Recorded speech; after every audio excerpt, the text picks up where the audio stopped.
क्या आपको पता है कि हमारे देश की जनसंख्या का लगभग 45% मिडिल क्लास से बिलोंग करता है और लगभग 50% लोअर क्लास फैमिली से बिलोंग करता है। तो चलिए इस वीडियो को शुरू करते हैं। हमारे देश में दिन प्रतिदिन कैसे किसी वस्तु के दाम बढ़ रहे हैं, इसके बहुत से कारण हैं। Demand and supply. डिमांड किसी भी वस्तु की मांग उस वक्त की वह मात्रा है जिसे किसी निश्चित समय में उपभोक्ता विभिन्न कीमतों पर खरीदने यानी विलिंगनेस टू बाय की इच्छा और खरीदने की क्षमता यानी एबिलिटी टू बाय रखता है, उसे डिमांड कहते हैं। सप्लाई किसी भी वस्तु की वह मात्रा जो निश्चित समय में निश्चित कीमत पर उपलब्ध होती है, उसे सप्लाई कहते हैं। किसी वस्तु की मांग किन चीजों पर निर्भर करती है? पहला, प्राइस। किसी वस्तु की मांग बढ़ती है तो दाम भी बढ़ता है। अगर वस्तु की मांग घटती है तो उस वस्तु का दाम भी घटता है। दूसरा, इनकम। जब किसी व्यक्ति की आय बढ़ती है तो मांग भी बढ़ता है। अगर किसी व्यक्ति की आय घटती है तो मांग भी घटता है। तीसरा, प्राइस ऑफ रिलेटेड गुड्स। इसे हम लोग उदाहरण के साथ समझते हैं। जैसे दो पेय पदार्थ है, पेप्सी और कोका कोला, दोनों की कीमत एक जैसी है। अगर पेप्सी की कीमत घटा दी जाए तो पेप्सी की मांग बढ़ जाएगी और कोका कोला की मांग घट जाएगी। चौथा, टेस्ट और प्रेफरेंस।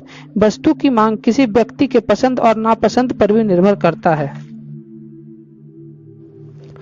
Increasing population. बढ़ती जनसंख्या। भारत की जनसंख्या दिन प्रतिदिन बढ़ती जा रही है। बात 1947 की करें तो भारत की जनसंख्या करीब 33 करोड़ के आसपास थी और आज भारत की जनसंख्या लगभग 135 करोड़ के आसपास है। जैसे जैसे जनसंख्या बढ़ती जा रही है वैसे वैसे डिमांड भी बढ़ता जा रहा है।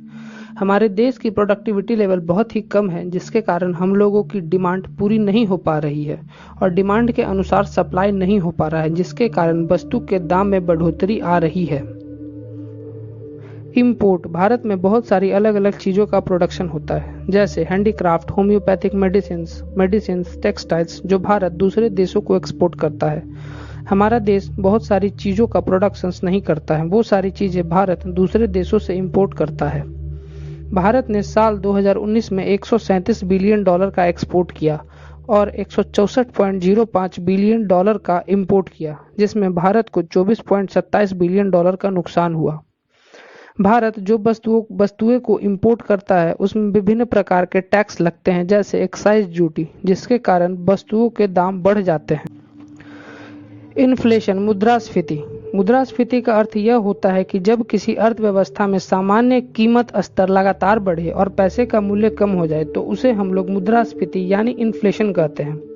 उदाहरण के लिए देखा जाए तो अगर 2010 में 100 रुपये में जितना सामान आता था, अगर 2020 में उसे खरीदने के लिए 200 रुपये खर्च करना पड़े तो माना जाएगा कि इन्फ्लेशन यानी मुद्रास्फीति 100% बढ़ गई है। Causes of inflation. Demand pull inflation. अगर मांग के बढ़ने से वस्तुओं की कीमतों में वृद्धि होती है तो उसे डिमांड पुल इन्फ्लेशन कहते हैं।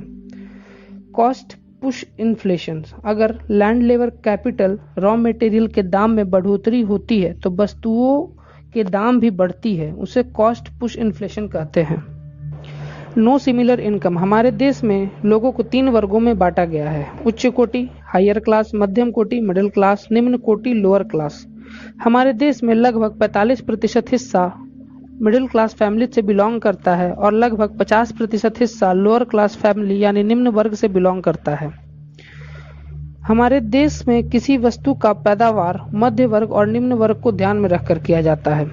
Limited production. सीमित पैदावार होने के कारण लोगों की जरूरतें पूरी नहीं हो पा रही है, जिससे प्रोडक्ट के प्राइस बढ़ रहे हैं।